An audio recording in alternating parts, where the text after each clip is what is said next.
Resumen informativo en Central FM. Empezamos con un resumen de lo más importante que le estaremos informando esta mañana aquí en esta primera emisión Central FM Equilibrio. Yenova y TransCanada no iniciaron un arbitraje sobre el gasoducto Texas-Tuxpan, como lo asegurara el mentiroso de Manuel Bartlett, director de la Comisión Federal de Electricidad. Esto lo desmiente Pierre Alarie, embajador de Canadá en México, que le creo. Aclaró que las empresas solamente se protegieron con amparos.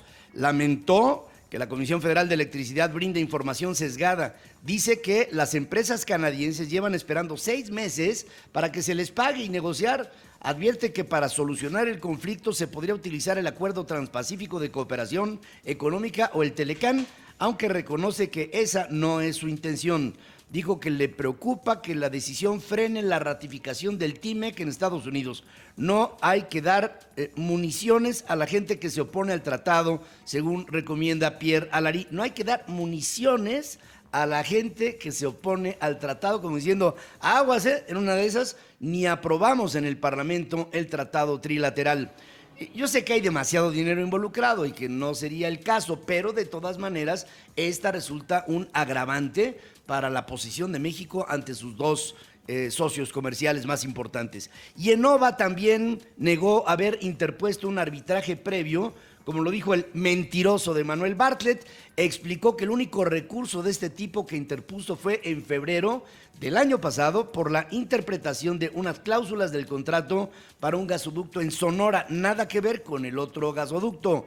Antes, Bartlett, director general de la Comisión Federal de Electricidad, lamentablemente afirmó que Yenova y TransCanada habían solicitado arbitrajes antes que lo hiciera. Miren nada más la cara de este. Fíjense que nadie niega en la cara lo que es, y la cara de Manuel Bartlett es la de un señor que yo creo que tiene problemas de carácter psicológico, porque el tipo, óigalo, mejor, óigalo.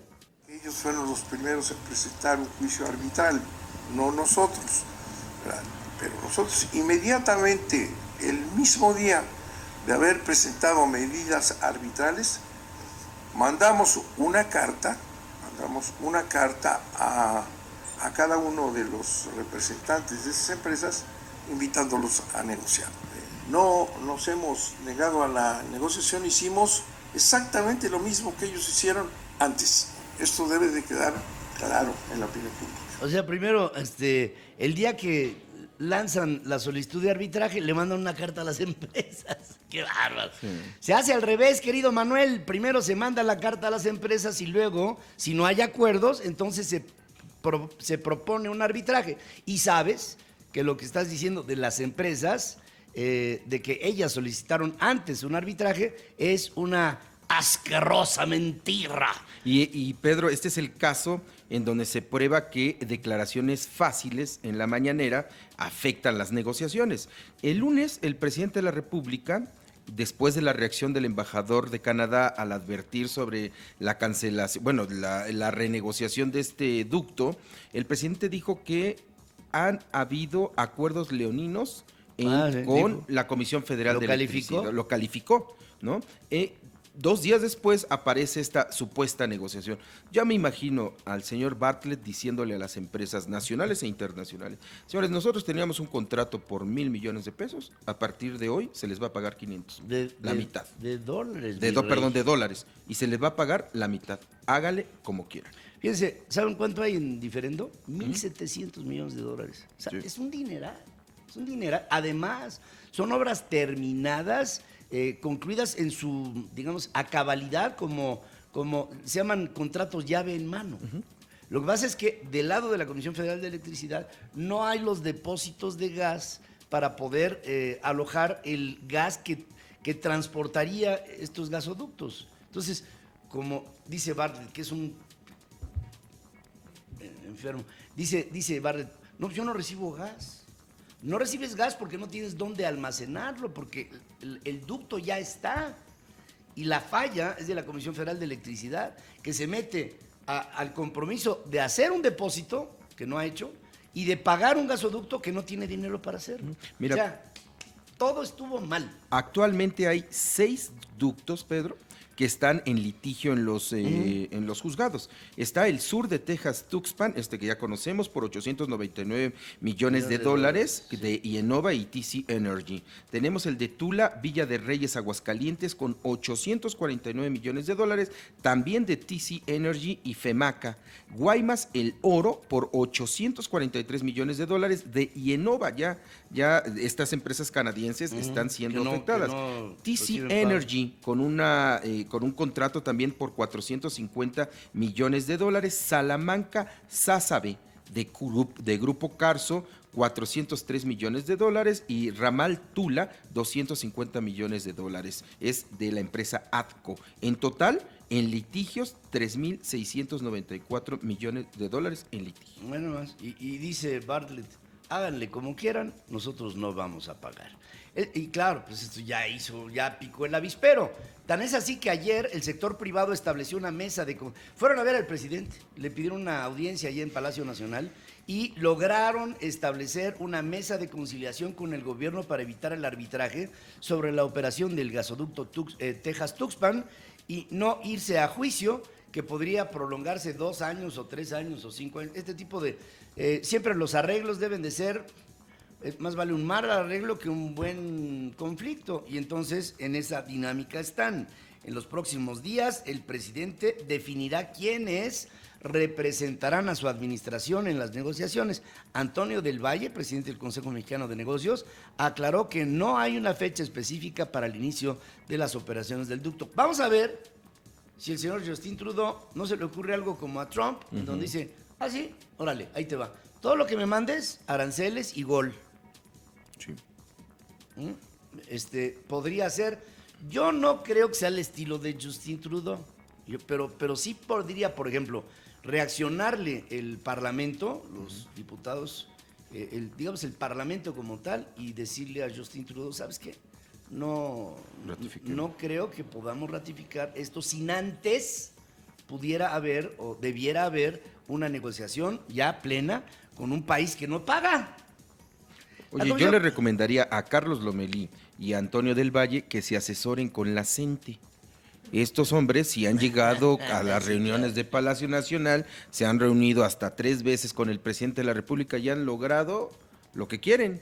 Sí, y ahora el sector privado llega con el presidente en un asunto extremadamente urgente, porque no solamente es con la empresa canadiense, es la imagen que está dando México hacia el extranjero. Pues te digo una cosa, las reacciones del empresariado se traducen en, por ejemplo, la manifestación del pasado domingo. O sea que poco a poco, a lo mejor el presidente dice, no, pues Carlos Lomelí es Salazar. Carlos Lomelí Salazar. Salazar Lomelí. Sí.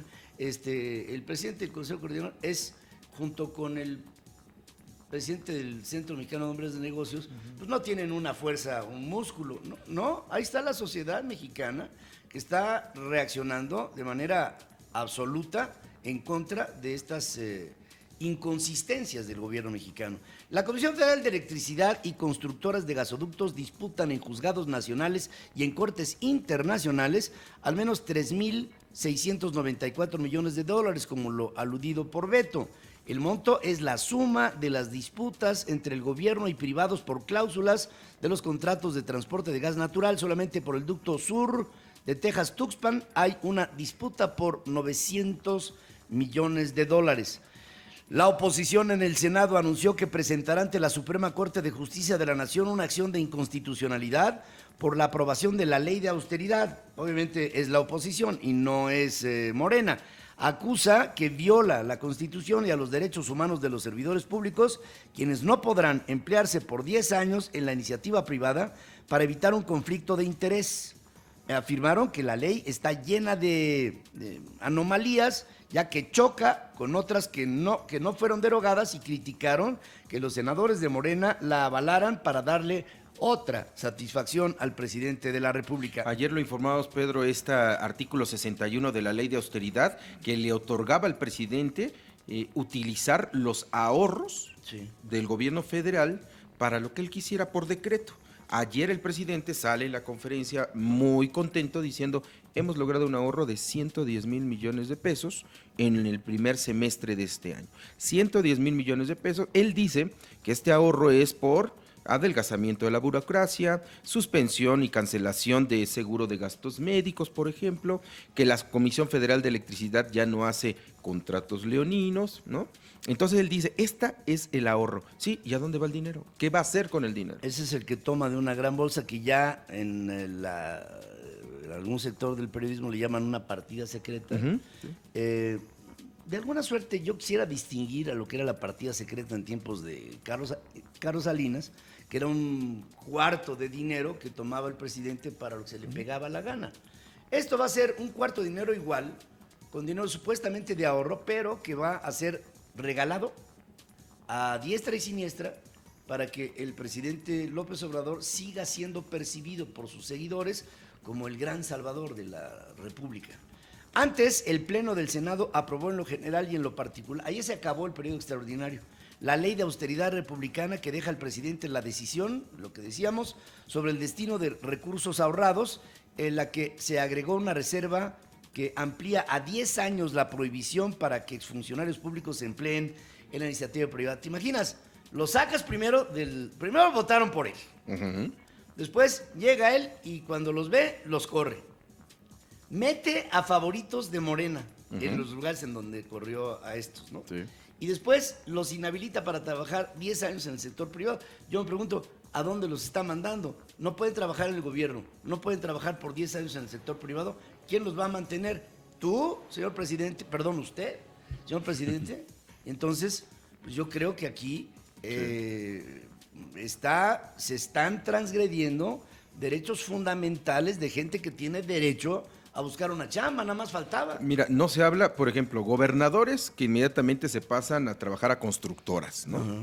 Y casualmente se construyó por esa empresa algo muy importante en sus ciudades.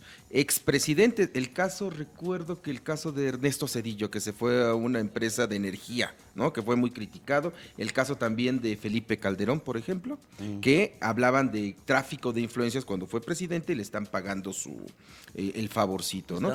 Pero ¿qué pasa con un jefe de departamento, con un subdirector? Ellos son servidores públicos, ante la ley así se denominan. O sea, la persona que vas a una oficina de gobierno y hablas para hacerte un trámite, esa persona es un servidor público. Mismo que corren y no va a poder ¿dónde va a trabajar? Para que trabaje 10 años. ¿Dónde va a trabajar? En el narcotráfico. o va a poner un changarro. O le vas a dar una credencial de niño. ¿Qué va a hacer con él? Bueno, a mí Vanessa Rubio hablaba en este sentido. Estamos aprobando una ley de austeridad que va a afectar negativamente a los 1.4 millones de servidores públicos porque no distingue ni siquiera grados de responsabilidad. Entre enero y junio de este año que corre se triplicaron las solicitudes de asilo en México frente al mismo periodo del año pasado. Estamos que había 10,285 solicitudes y pasaron a 31,355. Honduras encabeza la lista, seguido por El Salvador y Venezuela, según detalla Andrés Ramírez, titular de la Comisión Mexicana de Ayuda a Refugiados, conocida como la Comar. El gobierno de México regresó a 69 centroamericanos a sus países desde Ciudad Juárez, Chihuahua. ¿Se acuerdan que ayer el Pony nos hablaba del asunto? Bueno, pues ya empezaron a regresar gente, luego que lo solicitaron por la espera de hasta 1 año y medio en sus citas para llegar a tener la consideración de las autoridades norteamericanas y darles entonces el asilo correspondiente. Elementos de migración y de la Guardia Nacional implementaron operativos en hoteles de Tapachula, en Chiapas, y todo esto para asegurar a migrantes. Edgar Corzo, quinto visitador de la Comisión Nacional de Derechos Humanos, acusó que el gobierno de López Obrador priva de la libertad a migrantes centroamericanos y de otras nacionalidades al confinarlos en centros migratorios. Rescatistas de la patrulla fronteriza del sector del Río en Texas recuperaron el cuerpo de un niño haitiano de entre 2 y 4 años que se ahogó en el río Bravo, cerca de la frontera con Acuña, esto en Coahuila.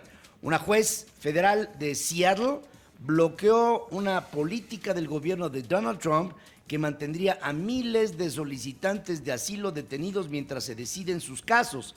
La juez de distrito Marsha Peckman falló que las primeras personas que son detenidas después de entrar en el país para pedir protección tienen el derecho a audiencias de fianza. Miles de personas se sumaron a más de 180 protestas en todo Estados Unidos para exigir el cierre de los centros de detención de inmigrantes y cancelar la entrega de fondos al gobierno del presidente Donald Trump para continuar con sus duras políticas migratorias. Calificaron a los centros de detención como campos de concentración. Fíjese, después de que vimos lo que pasó en los campos de concentración en el siglo pasado, a mitad del siglo pasado, hoy, ¿quién lo dijera? En los Estados Unidos se acusa de lo mismo. Claro, los efectos no son iguales, pero también hay muertos. Digo, no en el monto ni con la intencionalidad de lo que fue Auschwitz-Birkenau. No, bueno, pero de todas maneras estamos hablando de algo que atenta en contra de la dignidad humana. Efectivos de la Policía Federal que fueron transferidos a la Guardia Nacional se rebelaron. Se negaron a subir a los transportes que los trasladarían a las zonas asignadas. Reclamaron bonos de operatividad que ascendieran a 9,180 pesos mensuales y son estos independientes del sueldo. Incluso se instaló una mesa de liquidaciones para quienes no deseen ser transferidos a estados, digamos, violentos. No deseen ser transferidos a estados violentos. Pues a lo mejor quieren ir a Puerto Rico, chico. Porque pues en este momento todo México tiene lugares en donde hay violencia, en donde sea. No obstante, la Guardia Nacional inició operaciones en Guerrero, Michoacán, Guanajuato, Jalisco y Querétaro. En Guerrero y en Michoacán, sus centros de estrategia serán cuarteles militares. Francisco Toscano Camacho, general en activo del Ejército y comisionado de la Guardia en Guerrero, dijo que los 3,400 elementos de la corporación tienen por objetivo mantener el orden público. Pues mira nomás. El objetivo de la Guardia Nacional para mí es muy relevante señalarlo, lo marca el artículo 5º de la ley de la Guardia Nacional, es desempeñar, es atender la seguridad pública por parte del gobierno federal. Entonces allí queda enmarcada toda nuestra actuación y ese objetivo. Y nuestra finalidad, que lo establece el 6º de esa propia ley, es contribuir a lograr ese orden público y esa paz social. Ahora que se está haciendo una amalgama de soldados, marinos y policía federal, resulta que la primera reacción es que los que pertenecen a los cuerpos castrenses, es decir, a los cuerpos militares, tanto Marina como Secretaría de la Defensa, no confían en los policías federales que llegan porque piensan que su forma de concebir el orden y las órdenes no es, desconocen el carácter disciplinario que impone una educación militar y por lo mismo no se quieren mezclar. Aunque tengan el mismo uniforme, con el escudo de, ¿qué? ¿La cerveza indio? No, es la cerveza indio. De todas maneras, no están amalgamándose sus formas de proceder y con ello no hay coordinación. La Secretaría de Relaciones Exteriores licitará en solo 10 días el contrato de seguro de gastos médicos para el personal diplomático. El presupuesto va desde 407,200,000 pesos hasta los 1,000 millones de pesos. Médicos residentes del Centro Médico Nacional Siglo XXI del Seguro Social están en asamblea permanente por el retraso en el pago de su beca, según informa la Asamblea Nacional de Médicos Residentes. Y con esto hay un foco amarillo en el sector salud, en donde ahora sí se ve la crisis en todas partes. No hay medicinas, no hay aparatos, no hay médicos, no hay instrumentos y ahora hay la animadversión de quienes trabajan en este cuerpo de médicos que no se sienten satisfechos con sus remuneraciones. Y ojalá sea la primera parada que va a hacer el presidente en esta gira que anunció ayer hacia todos los hospitales o la mayoría de los hospitales del país. Este podría ser un muy buen escenario para que el presidente se dé cuenta de lo que está pasando en estos hospitales públicos y no solamente lo que le dicen en la mañanera. Sí, ¿no? E insistimos, ojalá y no avise a dónde va. Ojalá y no avise, porque entonces le van a presentar, como es usual, ¿no? Le van a presentar otro panorama. Para exigir fertilizantes se está agudizando el problema en Guerrero. Ahí se bloquea la carretera Teloloapan-Apaxtla de Castrejón y un grupo retuvo a un funcionario municipal y a un trabajador de Cuetzala del Progreso por justamente este tipo de carencias que son insumos fundamentales para la operatividad y la productividad del campo en Guerrero. Por cierto, uno de los estados con menores rendimientos en el campo de los que hay en la República Mexicana.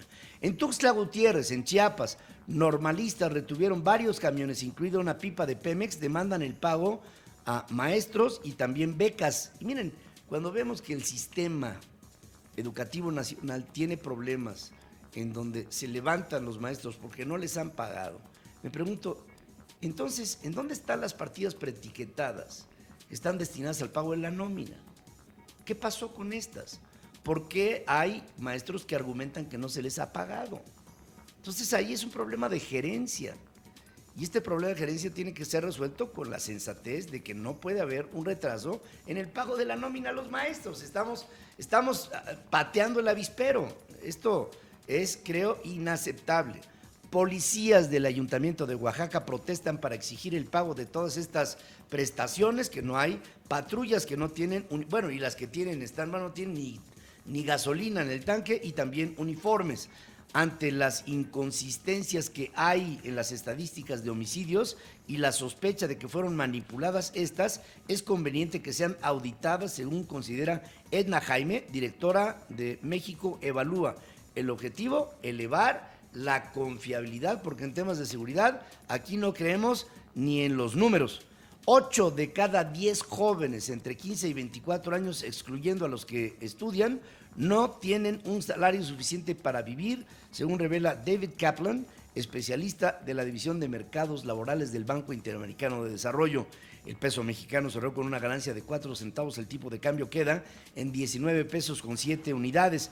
La Bolsa Mexicana de Valores cierra al alza, muy lateral, 0.01%, el índice de precios y cotizaciones ubicada en 43.441 enteros. Jornada positiva en Wall Street, en Nueva York. El Standard & Poor's suma 0.21%, el Dow Jones avanza 0.15% y el Nasdaq 0.14%, luego del alza del día anterior, que sí consolidó un camino hacia la recuperación, luego de que, dos cosas, uno de los aparatos más solicitados de Apple, decide la empresa que los va a hacer en China. Otra vez regresa a China esta maquila, por un lado. Y por el otro lado, el acuerdo, primero debí de haber dicho, el acuerdo entre China y los Estados Unidos, en principio, para empezar negociaciones que aligeren lo que para los norteamericanos, para Donald Trump fue este amago de imponer aranceles en $300 mil millones de importaciones de China.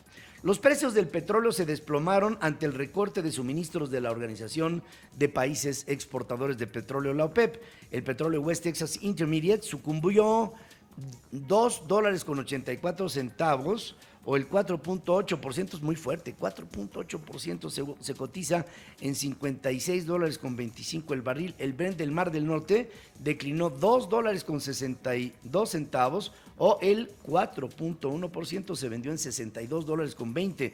La mezcla mexicana de barril de petróleo, de barril. Yo creo que me quedé con lo de la cerveza. Sí.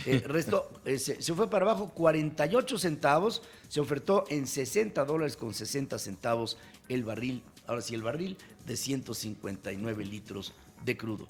Vamos a hacer un corte, porque cuando dije crudo se me quedaron viendo.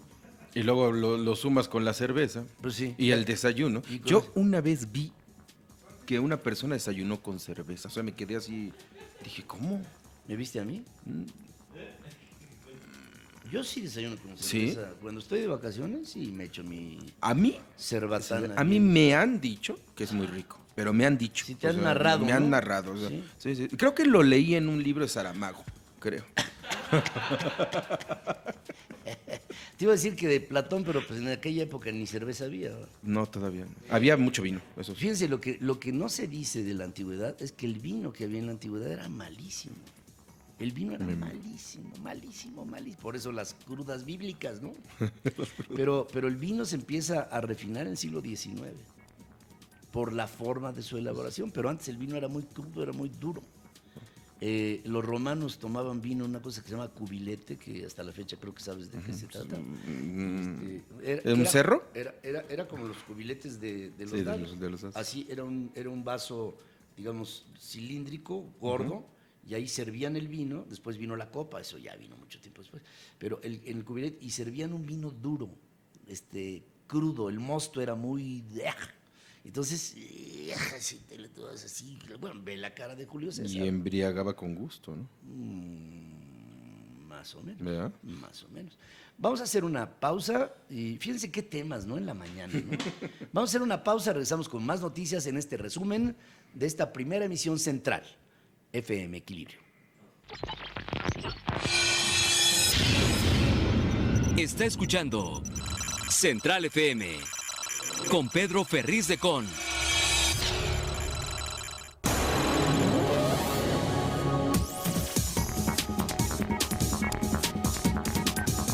Quiero decirles que Luis Abelardo González Quijano, titular de la Unidad de Energías Renovables de la Secretaría de Energía, presentó su renuncia irrevocable por motivos personales. Va a dejar la dependencia el 31 de julio. Y con esto, pues es muy sencillo, ¿no? Pues dicen, antes de que me corran y me inhabiliten 10 años, pues mejor me voy ahorita. Esto va a pasar mucho, ¿eh? Sí. Muchísimo va a pasar. Un juez federal prohibió por tiempo indefinido a la Fiscalía General de la República disponer, vender o transferir la propiedad que le aseguró a Emilio Lozoya, exdirector general de Pemex, en un fraccionamiento de Lomas de Bezares, como parte de una investigación que se le sigue por lavado de dinero. Un juzgado federal determinó otra vez, no sé qué gusto me dio, el bloqueo, le habían primero bloqueado las cuentas a Roberto Sandoval, el que fue gobernador de Nayarit. Después otro juez se las desbloquea. Bueno, pues ahora otro juez se las bloquea y estas cuentas quedan bloqueadas y Roberto Sandoval Castañeda, aprendas este nombre, es este pobre ratero que fue gobernador de Nayarit, su esposa y 2 hijos quedan todos inhabilitados de disponer de sus recursos. Tomás Yarrington está aislado del resto de la población en una prisión federal de Houston y con esto Melvin Mosbacher, que es abogado del exgobernador de Tamaulipas, informó que el 27 de junio una juez de Brownsville pidió para su cliente de 62 años algún tipo de concesión, porque, por ejemplo, puede hacer llamadas telefónicas una vez al mes. No tiene la posibilidad de usar computadora, correo electrónico, nada. Yarrington enfrenta, y además está aislado del resto de la población penitenciaria. Yarrington enfrenta 11 cargos por delincuencia organizada, conspiración para importar cocaína, lavado de dinero, fraude bancario. Su juicio se ha aplazado varias veces y está agendado otra vez su juicio para el próximo enero del 2020. Fíjense, una de las previsiones que dicen, no puede estar con la población en la prisión porque hay narcotraficantes y entonces él se puede coludir con ellos. Para que veas lo que es estricto esto, ¿no? Olvídate de que tenga un teléfono celular, bueno, o sea, olvídate.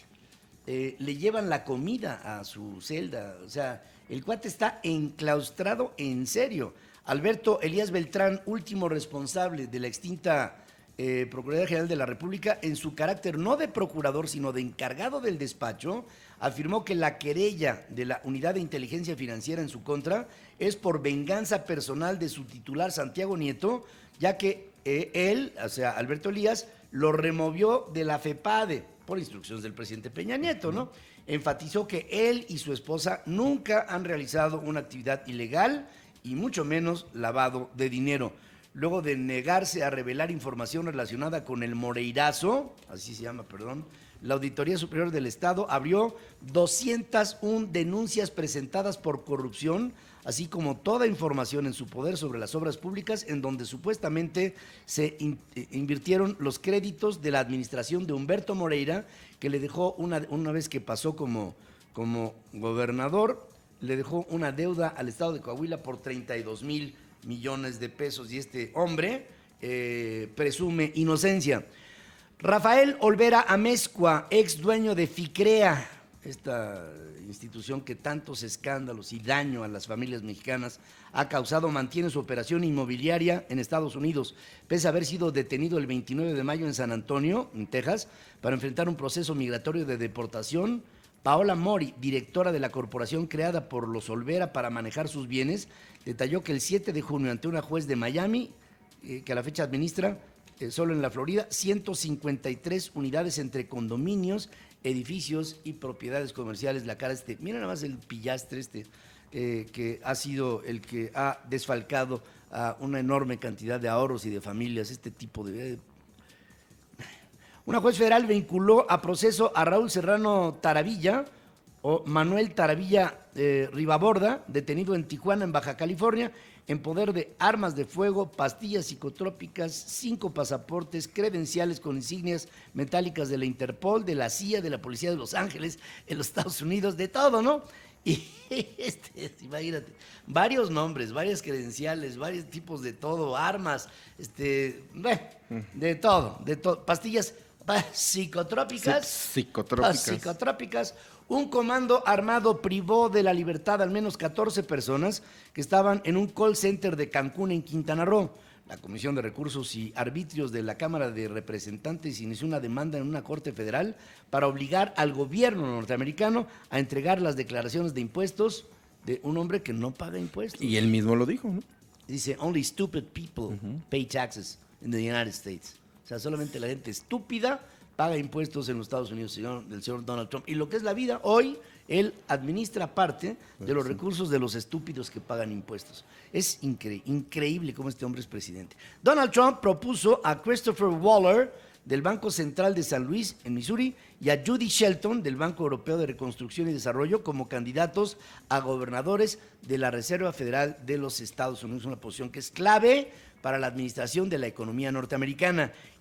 Oye, qué bárbara la Christine Lagarde, qué bárbara. Primera mujer en dirigir el Fondo Monetario Internacional como director gerente, renunció temporalmente, será la próxima presidente del Banco Central Europeo, sustituirá al italiano Mario Draghi, quien termina su mandato de 8 años el próximo 31 de octubre.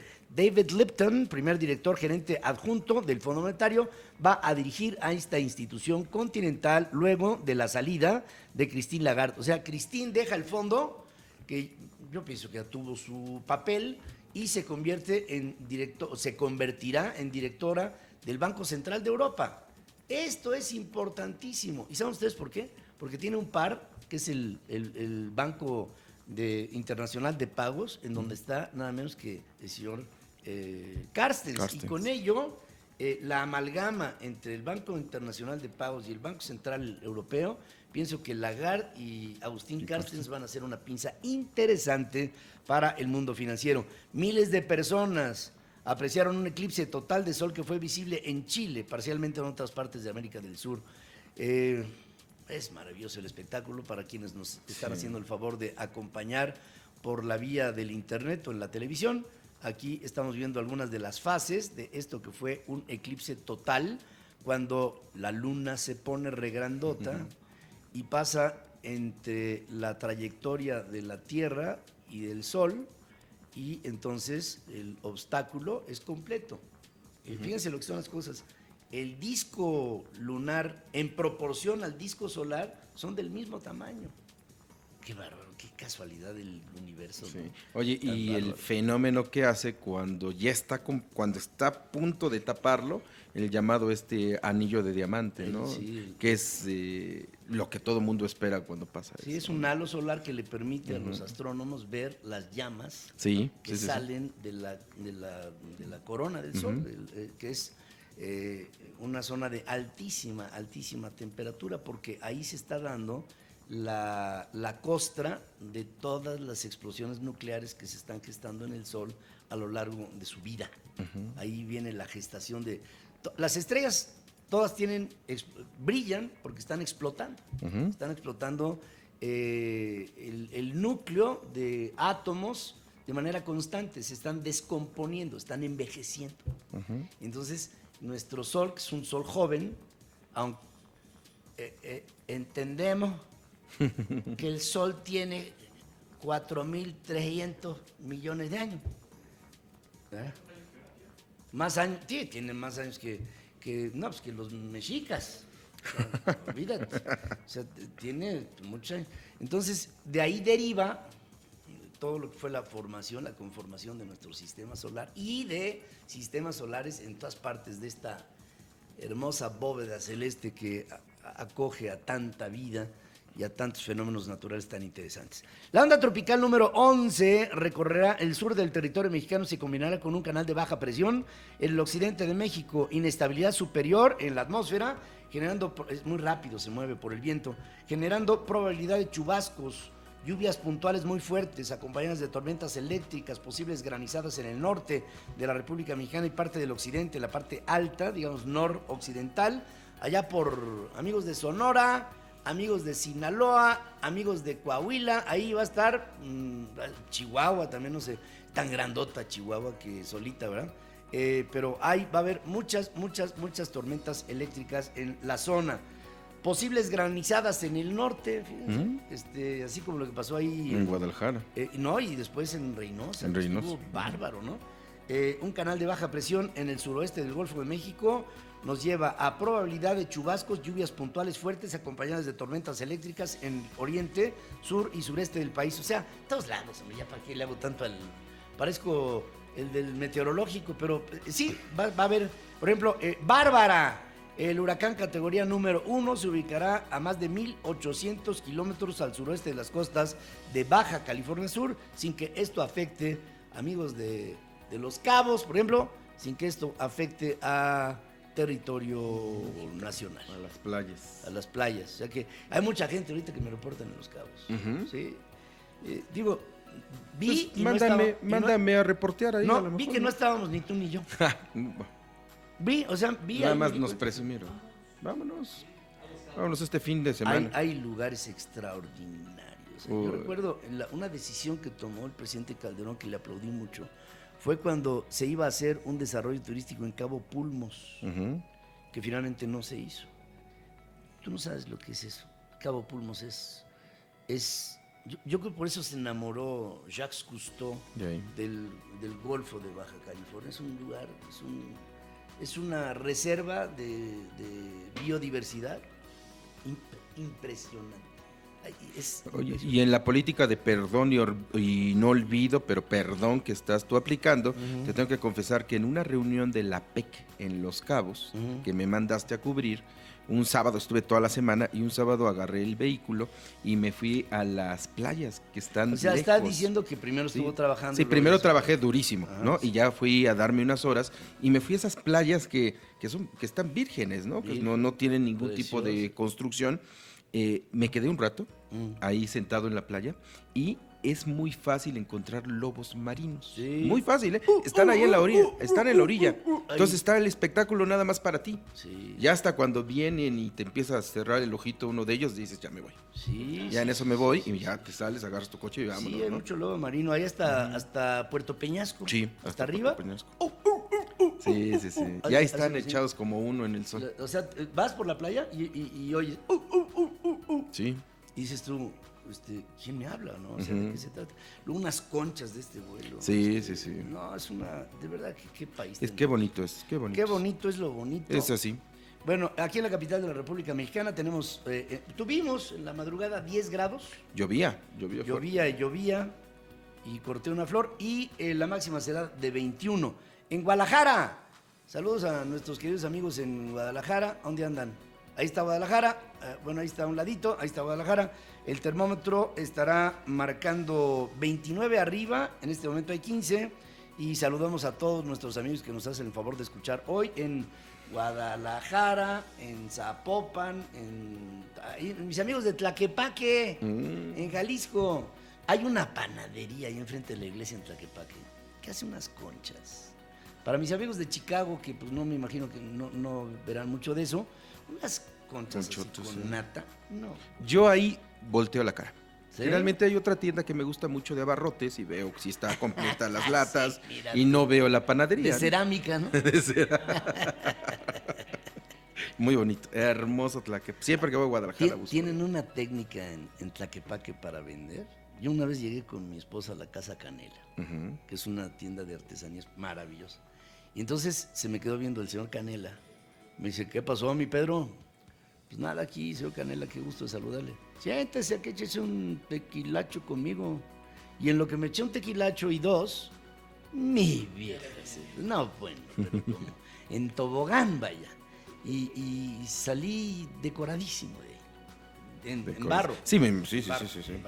Barro. Hay un artista que se llama Rodo Padilla ahí en Tlaquepaque. ¿Ah, sí? Sí, él hace unas esculturas de todos tamaños, Ah, pero de los gorditos, de gorditos, sí, está sí, en todos lados. uno en bicicleta, Sí, a mi esposa y a mí con nos el pan. encanta. Sí. Es hermoso, solo que ya no le suba tanto los precios. Sí, cállate. Por favor. Pues mira, que la artesanía Valga. bien vendida, qué bueno. En Monterrey el termómetro estará marcando 34, en este momento hay 22 allá a mis amigos en Monterrey. Gran parte del territorio en los Estados Unidos prevalecen cielos cubiertos con probabilidad de tormentas, temperaturas que fluctúan, fíjate, en la frontera hasta los 47 grados centígrados.